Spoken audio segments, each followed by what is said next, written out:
Hvala što ste došli na početak ove, ne znam, nepoznate, nevjerovatne priče. Meni je ponos što mogu biti ovdje i privilegija što mogu biti na ovo putovanje. I nadam se da ću ga iskoristiti na najbolji mogući način za sebe, ali za vas sve ovdje. Dao sam si za cilj podnijeti ovu majicu Novi United u Teheran sa potpisom našeg najboljeg strijelca Fuke i nadam se da ću u tome uspjeti. Ne znam, emocije me naravno preplavljuju.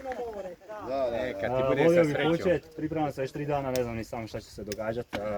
Da li sam nešto zaboravio, ali nisam, nema veze, mislim da sve imam, dobro se osjećam, zdrav sam.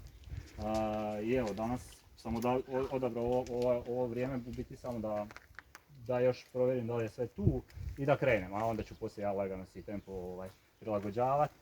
Volim vas sve, ja se nadam da ćemo imati prilike se ponovo opet Sretno, da susreti nam u se vrati Povratku. i da te opet ispraćamo. Da lijepo uživaš, da lijepo vidiš sve. Evo, mislim hvala, nemam što drugo za reći, neću sad ništa posebno duljiti. Ko hoće, koliko može, ja krećem sad prema Orahovici, onda ću se spustiti na magistralu, idem prema